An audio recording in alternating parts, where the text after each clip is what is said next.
নমস্কাৰ। তেজৰ নহ'লেও সম্পৰ্ক এটা দৃঢ় হ'ব পাৰে। কবি বিশ্বজিৎ দাস।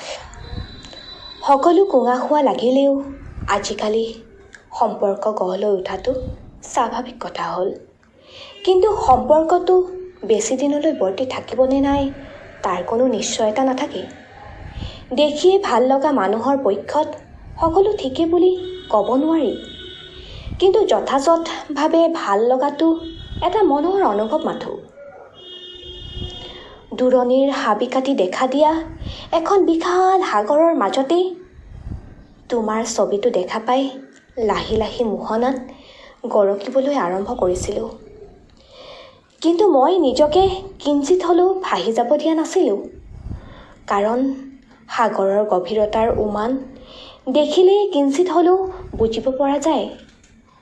পৰখ ল'ব মন আছিল সুন্দৰতাক, কিন্তু ভয় লাগিছিল কিজানি সাগৰৰ লহৰত নিজেই উঠি যাওঁ বুলি। সেয়েহে মই উভতি আহিলোঁ নিজ ঠাইলৈ। সময় কাৰোৰে নহয়, সেয়া প্ৰমাণিত হ'ল।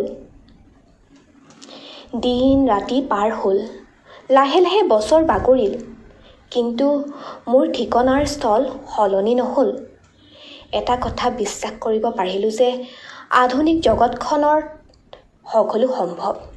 সেয়াহে চাগৈ মোৰ তথাকথিত ভালপোৱাৰ ছবিখন আওপকীয়াকৈ হ'লেও মোৰ নিবিড় কোণত সাজ বহাই ৰাখিছে।